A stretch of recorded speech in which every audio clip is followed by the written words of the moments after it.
የተወደዳችሁና የተከበራችሁ የኢትዮ ኒውስ ቤተሰቦች እንደምናላችሁ ሰላምታችን በያላችሁበት ይድረስ። እነሆ የዕለቱን አዳዲስና ወቅታዊ መረጃዎች አዘጋጅተናል። በቅድሚያ አማርስ ዜናዎችን አሰማችኋለሁ። በአማራ ክልል የተለያዩ አካባቢዎች በአገዛዙ ጦርና ፋኖ ኃይሎች መካከል የሚደረገው ውጊያ ዛሬም ቀጥሏል። የፋኖ ኃይሎች በጎጃምና ወሎ በተደረጉ ውጊያዎች ድል አድርገናል ሲሉ አስታውቀዋል። የአማራ ፋኖ ብሔራዊ ንቅናቄ በዋና ዘመቻ ኃላፊው አርበኛ ባዩ አለባቸው እየተመራ የአገዛዙን ሜካናይዝድ ውጊያ መክቶ መልሶ አጥቅተዋል ሲሉ አስታውቀዋል። የአገዛዙ ጀነራል በኩላቸው የባህር በር ጥያቄ በዚህ ትውልድ ይመለሳል ሲሉ ተሰምተዋል። በዝርዝር የምናየው ቀዳሚ ጉዳይ ነው። የትግራይ ክልል ደቡባዊ ዞን አስተዳዳሪ የጊዜ ጉዳይ ብቻ እንጂም አዲስ ጦርነት ይናል ሲሉ ተናገሩ። ዋና አስተዳዳሪው አቶ ዝናቡ ገብረመድህን የፌዴራል ኃይሎች ወታደሮቻቸውን በአቅራቢያ እያሰማሩ ነው ማለት ውጊያ እንደሚጀመር ተናግረዋል። ይህ አዲስ ጦርነት ስጋት የትግራይ ተወላጆችን ከሰሜን ኢትዮጵያ ለቀው እንዲወጡ እያደረገ ነው ተብሏል። በዝርዝር እናያለን። ጦርነትን የአስተዳደር ቋሚ ስልቱ አድርጎ የያዘው አገዛዝ አሁንም እንደገና ወደ ሌላ አጠቃላይ ህልውናችን የሚፈታተን ቀጠናዊ ጦርነት ውስጥ ሊዘፍቀን ነው ተቃርቧል ተባለ። ጦርነት ይቆም፣ የግፍ አገዛዝ ያብቃም፣ ሰላም ይስፈን፣ ሁሉን አቀፍ ሽግግር ከምርጫ በፊት በሚል የተቃውሞ ሰልፍ በአሜሪካና በለንደን በአካል እንዲሁም በበይነ መረብ ለማቅረብ ዝግጅት እያደረገ ያለው ብንልቱ አያሌው የመራው ኮሚቴ ነው ያለው።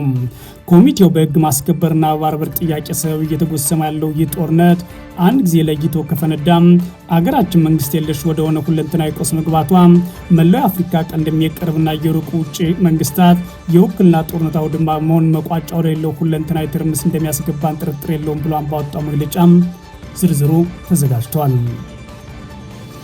ዛሬ በኢራን ላይ እየተፈጸመ ያለው ጥቃት ከሌላው ቀን በጣም ከባድ መሆኑን አሜሪካ አስታወቀች። የአሜሪካ መከላከያ ሚኒስቴር ዛሬ ከባድ ጥቃት እንፈጽማለን ብለዋል። እስራኤልና አሜሪካ በኢራን ላይ ጥቃት ከከፈቱ ወዲህ 2300 በላይ እስራኤላውያን መጎዳታቸው የተገለጸ ሲሆን ጠቅላይ ሚኒስትር ኔታንያሁ ደግሞ የኢራን አገዛዝ እየሰባበር ነው ሲሉ ተደምጠዋል። የተወደዳችሁና የተከበራችሁ የኢትዮ ኒውስ ቤተሰቦች ወደ ዝርዝሩ አልፋለሁ፣ አብራችሁ ይቆዩ። በአማራ ክልል የተለያዩ አካባቢዎች የቀጠለው ውጊያ የፋኖ ኃይሎች በአገዛዙ ጦር ላይ ድል መቀዳጀታቸውን አስታውቀዋል። የካቲት 30 2018 ዓ.ም በምስራቅ ጎጃም ዞን ሸበል በረንታ ወረዳ ፋኖ ኃይሎች በኩል የሶስት ክፍለ ጦሮች አህዶች የተቀናጁበትና በአፋብን ዋና ዘመቻ ኃላፊ አርበኛ ባዩ አለባቸው የተመራ ከባድ ውጊያ መደረጉን ነው የአማራ ፋኖ ብሔራዊ ንቅናቄ ይፋ ያደረገው። የአገዛዙ ጦር በመካናይዝድ ታግዞ በሸበል በረንታ አራጤና ቁጥቋጥ አቅጣጫ ውጊያ መክፈቱ ተከትሎ የቀጠናው የፋኖ ኃይሎች በቅንጅት በመከትና በመልሶ ማጥቃት በአገዛዝ ጦር ላይ ከፍተኛ ሰብአዊና ቁሳዊ ጉዳት አርሰዋል ነው ያለው አፋብን። በቀጠናው ውጊያ የከፈተው የአገዛዝ ጦር 6ኛ እዝ ምክትል አዛዥ ጀነራል ለጋሮ መሆኑን አፋብን አክሎ አስታውቋል። አገዛዙን ውጊያ ለመክፈት ከነማይ ለምጨና አካባቢ ሆኖ በርካታ የመድፍ ድብደባ አድርጓል። በተለይም ወደ ሸበል በረንታ ወረዳ አራጤና ቁጥቋጦ ተከታታይ የከባድ መሳሪያዎችን ሽፋን በመስጠት የፋኖ ኃይሎች ከአካባቢ ለማስለቀቅ አቅዶ ተንቀሳቅሶ አልተሳካለትም ተብሏል። የአማራ ፋኖ ብሔራዊ ንቅናቄ አሳምነው እዝናደው ክፍለ ጦርና እንዲሁም ቴዎድሮስ 64ኛ ክፍለ ጦር በጋራ ፈጸሙት የመከላከልና የመልሶ ማጥቃት ውጊያ በአፋብን ዘመቻ አምሪያ ኃላፊ አርበኛ ባዩ አለባቸው ትምህርት ድል አስመዝግቧል ነው ያለው አፋብን ያስታወቀው። በዚህ ውጊያ ከ40 በላይ የጦር አባላቱ የተጎዱበት የአገዛዝ ጦር የፋኖ ኃይሎች መልሶ ማጥቃት ተከትሎ በአካባቢው ለቆ ወደ ቢቸና ፈግፍጓል ተብሏል። በአካባቢው የአገዛዝ ጦር ፈጸመው የከባድ መሳሪያ ድብደባ የአርሶ አደር መንደሮችና መኖሪያ ቤቶች ላይ ከፍተኛ ጉዳት ደርሷልም ተብሏል። በተመሳሳይ በባህር ዳር ከተማ ዙሪያ መሸንቲ አካባቢ በትላንትናው ዕለት በተደረገው ውጊያ ሰብአዊና ቁሳዊ ጉዳት መድረሱን የኢትዮ ኒውስ የፋኖ የመረጃ ምንጮች ተናግረዋል። በመሸንቲ አቅራቢያ አጭደር የተባለ አካባቢ በተደረገው ውጊያ የሻምበል አዛዡን ጨምሮ 11 የአገዛዝ ጦር አባላት ሲገደሉ በርካቶች ቆስለዋል ነው ያሉት የፋኖ የመረጃ ምንጮች። በዛሬው ዕለት መጋቢት 1 2018 ዓ.ም በክልሉ ሰሜን ወሎ ዞን ቡግና ወረዳና ቆቦ ሮቢት አካባቢ በተደረገው ውጊያ ደግሞ ሰብአዊና የቁሳዊ ጉዳት መድረሱ ተሰምቷል። በላስታ ቀጠና ቡግና ወረዳ ጃሮ ወንዝ አካባቢ በተከፈተ የደፈጣ ውጊያ በርካታ የአገዛዝ ጦር አባላት ላይ ጉዳት ደርሷል ሲል የአማራ ፋኖ ብሔራዊ ንቅናቄ ምኒልክ ዕዝ አስታውቋል። በተመሳሳይ በዞኑ ቆቦ ወረዳ ሮቢት አቅራቢያ የብልጽግና አመራሮች አጅቦ በሚንቀሳቀሰው የአገዛዝ ጦር ላይ የፋኖ ኃይሎች ጥቃት ማረሳቸውን የፋኖ መረጃ ምንጮች ለኢትዮ ኒውስ ተናግሯል። በሌላ በኩል የብልጽግና አገዛዝ የፖለቲካና ወታደራዊ አመራሮች ስለ ባህር በር የተለያዩ አስተያየቶች መስጠታቸውን ቀጥለዋል። በዛሬው ዕለት የአገዛዝ ጦር ጀነራል የባህር በር ጥያቄ በዚህ ትውልድ ይመለሳል ሲሉ ተናግሯል። የአገዛዙ መከላከያ የትምህርት ስልጠና ዋና መምሪያ ኃላፊ ጄኔራል ይመር መኮንን ናቸው። ኢትዮጵያ በቀይ ባህር ያላት ተሳትፎ የሚኖራት ተደራሽነት መረጋገጥ አለበት ሲሉ የተናገሩትም የቀይ ባህር ጉዳይ የህልውና ጉዳይ ነው ያሉት የአገዛዙ ጄኔራል የባህር በር ባለቤት መሆናችን ለቀጠናው ሰላምና ደህንነት መረጋገጥ ስትራቴጂካዊ ነው፣ ጥያቄያችንም በዚህ ትውልድ ይመለሳል ሲሉ መናገራቸውን የአገዛዙ ሚዲያዎች ዘገባ ያሳያል። የትግራይ ክልል ደቡባዊ ዞን አስተዳዳሪ የጊዜ ጉዳይ ብቻ ሆኖ እንጂ አዲስ ጦርነት ይኖራል አሉ። ዋና አስተዳዳሪው አቶ ዝናቡ ገብረመድህን የፌዴራል ኃይሎች ወታደሮቻቸውን በአቅራቢያው እያሰማሩ ነው ብሏል። ይህ አዲስ ጦርነት ስጋት ታዲያ የትግራይ ተወላጆችን ከአካባቢ እንዲለቁ አድርጓል ይላል ዘገባው። አዲስ የጦርነት ስጋት የትግራይ ተወላጆችን ከሰሜን ኢትዮጵያ ለቀው እንዲወጡ እያደረገ ነው ሲል የፈረንሳይ ዜና አገልግሎት ኤኤፍፒ የዘገበው። የዜና ወኪሉ በትግራይ ክልል መዲና መቀለ በእኩለ ሌሊት የጀርባ ቦርሳና ሻንጣ የያዙ በርካታ ወጣቶች ወደ አዲስ አበባ የሚወስዳቸው አውቶቡስ መፈለግ ላይ መሆናቸውን መመልከቱን አስፍሯል። ከ2013 እስከ 2015 ፌዴራል መንግስቱና በትግራይ ኃይሎች መካከል በተደረገው ውጊያ ቢያንስ የ600,000 ሰዎች ህይወት በቀጠፈው የእርስ በርስ ጦርነት ውስጥ በትግራይ ኃይሎች እኩል ተሳትፎ የነበራቸው የ23 ዓመቱ አቤል ለደህንነቱ ሲባል ስም ቀይሮ የቀረበ አዲስ ግጭት መከሰቱ አይቀሬ መሆኑን እንደሚያሰጋው ተናግሯል። እዚህ መቆየት ከእንግዲህ አስተማማኝ አይደለም የሚለው አቤል ሰዎች ሲሞቱ አይቻለው፣ ያንን ደግሜ ማየት አልፈልግም፣ ጦርነት ዳግም እንዲደርስብኝ አልፈልግም ሲል ስጋቱን ለኤፍፒ ገልጿል። የመካከለኛው ምስራቅ ቀውስ ዓለምን እያነጋገረ ባለበት በዚህ ወቅት በቀይ ባህር ቀጠና በአፍሪካ ቀን ሌላ ግጭት እያንዣበበ እንደሚገኝና የብልጽግና ኃይሎችና የትግራይ ኃይሎች በሰሜን ኢትዮጵያ ድንበር አካባቢ ዳግም ኃይላቸውን እያከማቹ መሆኑን ዘገባው አመላክቷል። የ2015 የእርስ በርስ ጦርነት ያስቆመው የሰላም ስምምነት በአግባቡ ተፈጻሚ ሳይሆን መቆየቱን የገለጸው ዘገባው በሁለቱ ወገኖች መካከል ያለው ግንኙነት እጅግ ተለዋዋጭ ሆኖ ቀጥሏል ብሏል። ከትግራይ የምትዋሰነው የኤርትራና የኢትዮጵያ ግንኙነት ይበልጥ መሻከሩን ደግሞ ሁኔታውን ይበልጥ አባብሶታል ብሏል።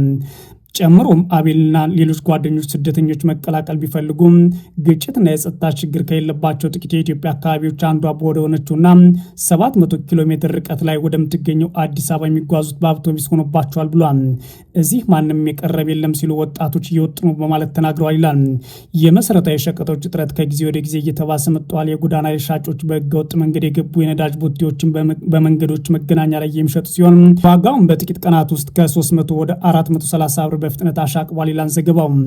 ኤኤፍፒ ጨምሮም የፌዴራል ባለስልጣናት ለክልሉ የሚሰጡትን ድጎማ ላለፉት ወራት አቋርጠዋል። ብዙ የመንግስት ሰራተኞች ደሞዝ አልተከፈላቸውም፣ ባንኮችም የጥሬ ገንዘብ እጥረት ገጥሟቸዋል ይላል። የ23 ዓመቷ ጨርጨር ከተማ ነዋሪ ማህሌት ተረፈ የከባድ መሳሪያ ድምፅ ስትሰማ 3 ዓመት ልጇ ጋር ለጥቂት ጊዜ ወደ ሌላ ከተማ ተሰዳ ነበር ይላል።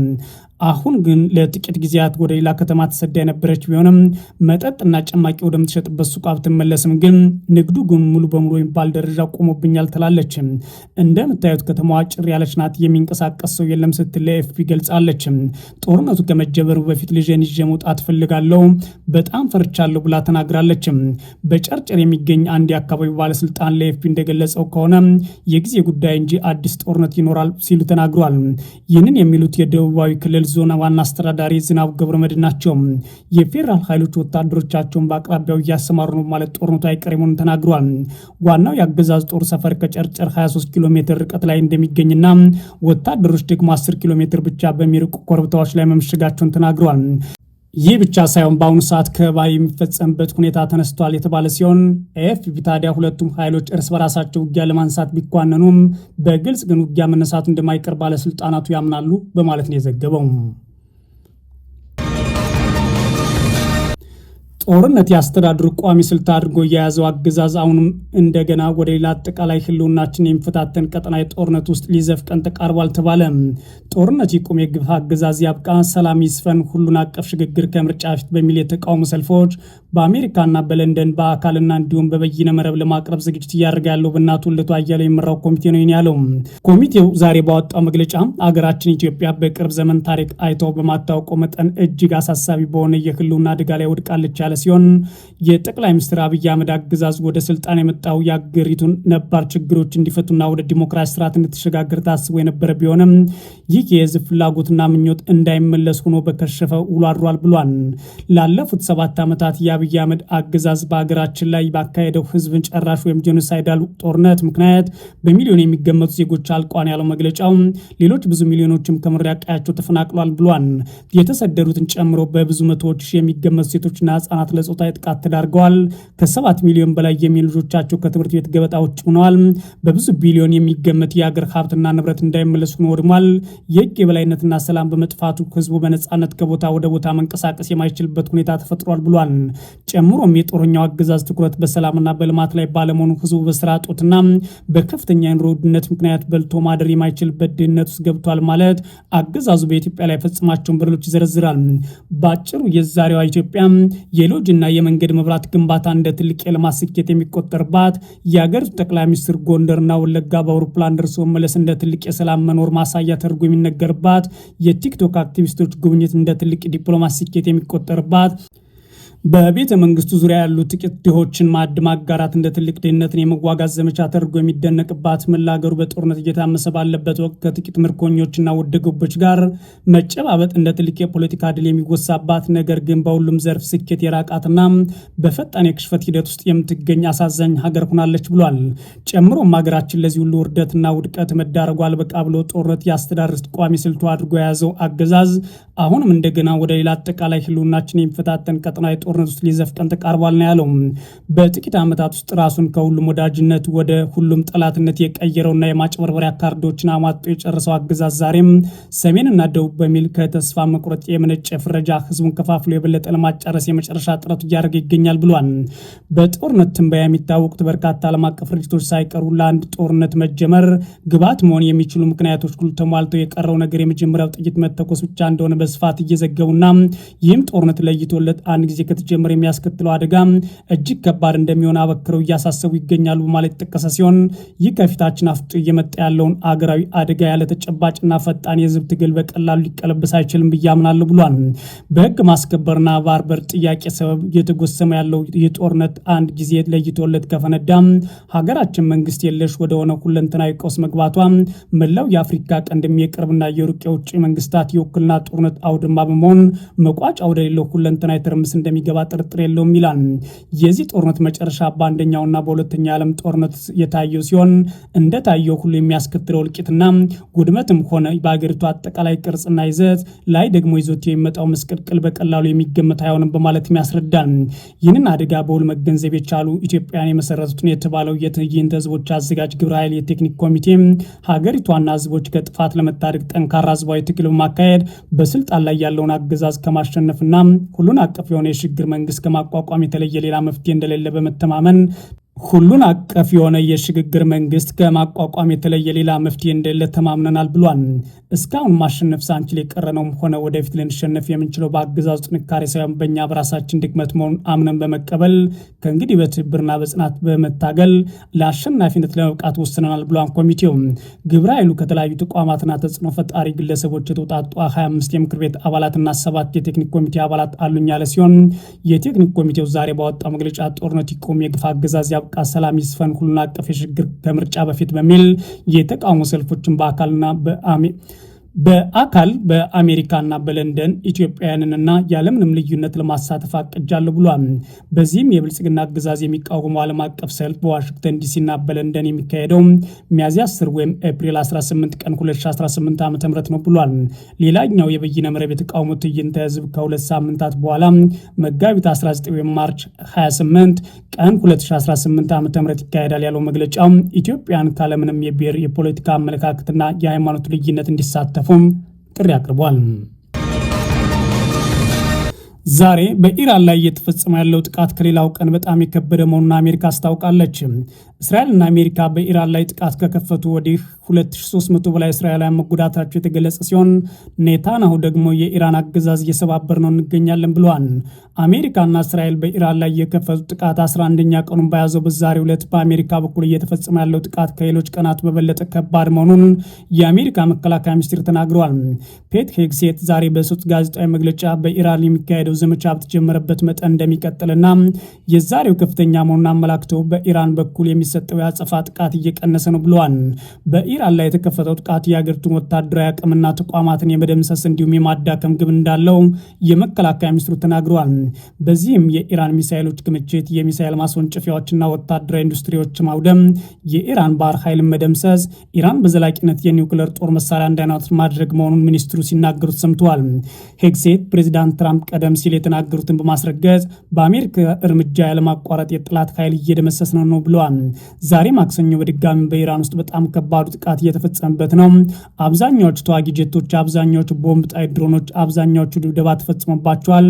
የምናገኘው መረጃ የተጣራና ከመቼውም ጊዜ የበለጠ ሆኗል ይላሉ። የመከላከያ ሚኒስትሩ በተጨማሪም ባለፉት 24 ሰዓታት ኢራን ጦርነት ከጀመረ ወዲህ ዝቅተኛ የሚሳኤል እንደተኮሰች አንስተዋል።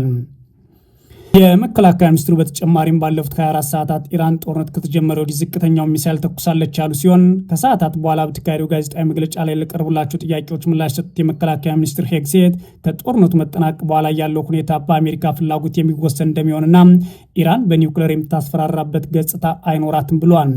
አሜሪካና ኢራን በእስራኤል ላይ ጦርነት ከከፈቱ ወዲህ 2339 የሚሆኑ ሰዎች መጎዳታቸውን ደግሞ የእስራኤል ጤና ሚኒስትር አስታውቋል። ከተጎዱት ሰዎች መካከል 95 ያሉ አሁንም ድረስ ሕክምና እየተደረገላቸው ነው። ኢራን በሁለቱ ሀገራት ጥቃት ከተከፈተባት በኋላ በእስራኤልና ሌሎች መካከለኛው ምስራቅ የአሜሪካ አጋር በሆኑ ሀገራት ላይ አጸፋ ጥቃት እየፈጸመች ነው። ባለፉት 24 ሰዓታት ውስጥ 191 ሰዎች ወደ ሆስፒታል የተወሰዱ ሲሆን አንደኛው ግለሰብ በአስጊ ሁኔታ ውስጥ ይገኛል ተብሏል። 3 ሰዎች ከባድ ጉዳት ሲደርስባቸው 2 ሰዎች መካከለኛ፣ 172 ሰዎች ደግሞ ውስን ጉዳት አስተናግደዋል። 10 ሰዎች ደግሞ በጭንቀት ምክንያት ሕክምና እየተሰጣቸው ይገኛል የተባለው የሞቱም እንዳሉ ተነግሯል። የእስራኤሉ ጠቅላይ ሚኒስትር ቤንያሚን ኔታንያሁ ደግሞ ከኢራን ጋር ስለሚካሄደው ጦርነት በኤክስ ገጻቸው ላይ ባሰፈሩት መልእክት የቴህራን አገዛዝ እየሰባበር ነው እንገኛለን ብለዋል። ዋና ዓላማችን የኢራን ህዝብ ከአገዛዙ እስላማዊ አብዮት ማላቀቅ ነው ያሉት ጠቅላይ ሚኒስትር ኔታንያሁ የመጨረሻ ውሳኔ ግን የእነርሱ ይሆናል ሲሉ ተደምጠዋል። የተወደዳችሁና የተከበራችሁ የኢትዮ ኒውስ ቤተሰቦች መረጃዎቻችን እነዚህ ነበሩ። መልካም ጊዜ እመኛለሁ።